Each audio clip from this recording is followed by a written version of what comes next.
Welcome to spot news. నేను మీ Teja. Hyderabad Rajendra Nagar Kismatpur bridge కింద ఒక మహిళ మృతదేహం రీసెంట్ గా పోలీసులు గుర్తించడం జరిగింది. అయితే ఆ మహిళ ఎవరు, తనపైన దుస్తులు కూడా లేవు, ఎవరో తనపైన అత్యాచారం జరిపి దాని తర్వాత చంపేశారంటూ కూడా చెప్తున్నారు. అసలు ఏం జరిగింది అనే దాని గురించి పూర్తిగా క్లారిటీ ఇచ్చే ప్రయత్నం చేస్తాం. అయితే రీసెంట్ గా ఆ కిస్మత్పూర్ బ్రిడ్జ్ దగ్గర ఒక వ్యక్తి ఆ మహిళ యొక్క మృతదేహాన్ని చూశాడు. తనపైన దుస్తులు లేకుండా ఉన్న ఆ మృతదేహాన్ని చూసి భయపడ్డాడు. తర్వాత ఆ ప్రాంతానికి సంబంధించి ఒక కార్పొరేటర్కి ఆ విషయాన్ని తెలియజేశాడు. ఆ కార్పొరేటర్ రాజేంద్ర నగర్ పోలీసులకి ఇన్ఫర్మేషన్ ఇచ్చాడు. సార్, కిస్మత్పూర్ బ్రిడ్జ్ కింద ఒక మహిళ మృతదేహం కనిపించిందని ఒక స్థానికుడు నాకు వచ్చి చెప్పాడు. తను ఎవరు ఏంటో తెలీదు, ఆమె చనిపోయి చాలా రోజులు అవుతుంది, స్మెల్ కూడా ఎక్కువగా వస్తుంది, దుర్వాసన వస్తుంది అంటూ కూడా అతను పోలీసులకు ఇన్ఫర్మేషన్ ఇవ్వడం జరిగింది. తర్వాత పోలీసులు అక్కడికి వచ్చారు. వాళ్ళ క్లూస్ టీంతో కూడా అక్కడికి వచ్చి అన్ని కూడా కలెక్ట్ చేసుకున్నారు. ఫింగర్ ప్రింట్స్ కూడా సేకరించే ప్రయత్నం చేశారు. ఆ మహిళ యొక్క డెడ్ బాడీ దాదాపు చనిపోయి 2-3 రోజులు అవుతుంది. ఎవరో తనని చాలా బలంగా కొట్టారు. తనపైన అత్యాచారం ఖచ్చితంగా జరిగి ఉంటుందంటూ కూడా చెప్తున్నారు.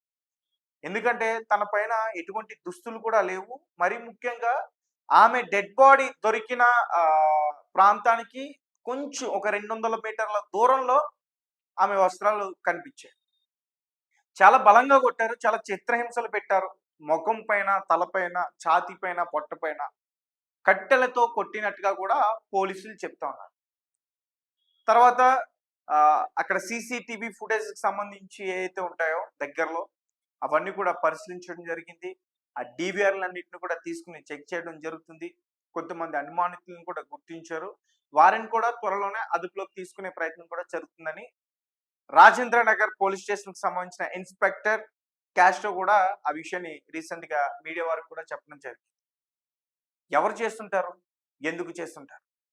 ఖచ్చితంగా ఈ గంజా బ్యాచ్ ఇదంతా కూడా చేస్తుంటారంటూ కూడా ఆ స్థానికులు అనుమానిస్తున్నారు. ఎందుకంటే రీసెంట్ గా ఆ కిస్మత్పూర్ బ్రిడ్జ్ కింద కొంతమంది గంజాయి మోకలు తిరుగుతున్నారు, గంజాయి కొడుతున్నారు, ఇక్కడ అల్లరి చిల్లరగా ఉంటున్నారంటూ కూడా కొంతమంది స్థానికులు చెప్తున్నారు.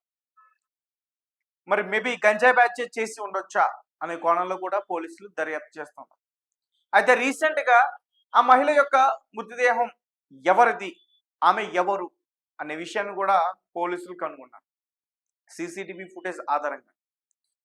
ముందు ఏదో మూసీ నదిలో ఆ మహిళ యొక్క మృతదేహం కొట్టుకొచ్చిందని, ఎవరో చంపేసి ఉంటారని ఈ రకంగా అందరూ కూడా అనుకున్నారు. నిజంగానే ఆ మహిళని చంపేశారు. ఎందుకంటే ఒకవేళ ఆ మహిళ అందులో దూకి ఆత్మహత్య చేసుకుని చనిపోయింది అనుకుంటే తన పైన బలమైన గాయాలు ఉండవు, లేకపోతే దుస్తు లేకుండా ఆ డెడ్ బాడీ దొరకదు, దూరంగా తన దుస్తులు కూడా దొరికే అవసరం కూడా ఉండదు. పోలీసుల యొక్క సీసీటీవీ ఫుటేజ్ లో ఆమె ఎవరు ఏంటి అనేది అయితే మాత్రం తెలిసింది. అగాపురానికి సంబంధించిన ఆ మహిళ బేగం, తనకి దాదాపు 25 నుంచి 30 సంవత్సరాలు ఉండొచ్చు. ఆమె కిస్మత్పూర్ లో ఉన్న ఒక కళ్ళు కాంపౌండ్కి వచ్చింది. కళ్ళు కాంపౌండ్కి వచ్చిన తర్వాత ఫుల్ గా కళ్ళు తాగింది ఆమె. దాని తర్వాత అక్కడి నుంచి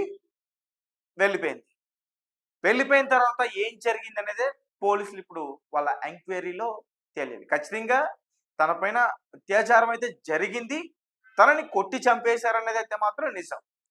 కానీ తన పైన ఆ రకంగా దాడికి పాల్పడిన నిందితులు ఎవరు ఏంటనేది పోలీసులు ఇంకా తెలుసుకునే ప్రయత్నం చేస్తూ ఉన్నారు.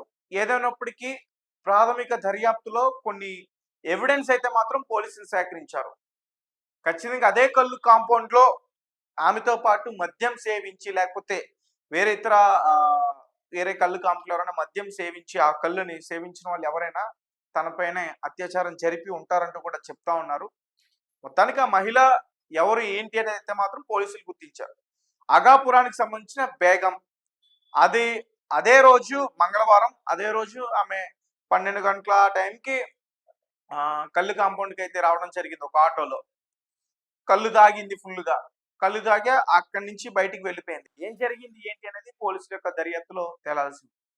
నగరాల్లో ఈ మధ్య కాలంలో గంజాయి మోకలు ఎక్కువైపోతున్నారు, యువత చెడుదావన ఎక్కువగా వెళ్తా ఉన్నారు, ఇటువంటి ఘటనలకి పాల్పడుతూ ఉన్నారు. మరి వాళ్ళు ఎవరైనా ఈ రకంగా పాల్పడి ఉంటారా, ఎవరైనా ఆ రకంగా చేసి ఉంటారా? రైట్. ఏదేమైనప్పటికీ ఈ మధ్య కాలంలో చూసుకుంటే మహిళలకి హైదరాబాద్ లాంటి నగరాల్లో, ఈ భాగ్యనగరం సరైన సేఫ్టీ లేదనైతే మాత్రం ఖచ్చితంగా చెప్పాలి. ఎందుకంటే రీసెంట్‌గా చర్లపల్లి రైల్వే స్టేషన్ కావచ్చు, కూకట్పల్లి కావచ్చు, బేగంపేట కావచ్చు, ఇటువంటి కొన్ని ప్రాంతాల్లో కూడా కొంతమంది గంజాయి బ్యాచ్ ఒంటరిగా కనిపిస్తున్న మహిళలపైన దాడి చేసేందుకు ప్రయత్నిస్తారు. పోలీసులు వారిపైన కొంచెం కఠినంగా నిర్ణయాలు తీసుకోవాలి. సీరియస్‌గా యాక్షన్ తీసుకోవాలి ఖచ్చితంగా. ఓకే. రైట్. ఏదేమైనప్పటికీ దీని గురించయితే పూర్తి వివరాలు ఇంకా తెలియాల్సుంది. ఇప్పటి వరకు ప్రాథమిక దర్యాప్తులో మాత్రం తెలిసిన విషయాలైతే మాత్రం ఇవే. Thank you for watching. Thank you so much.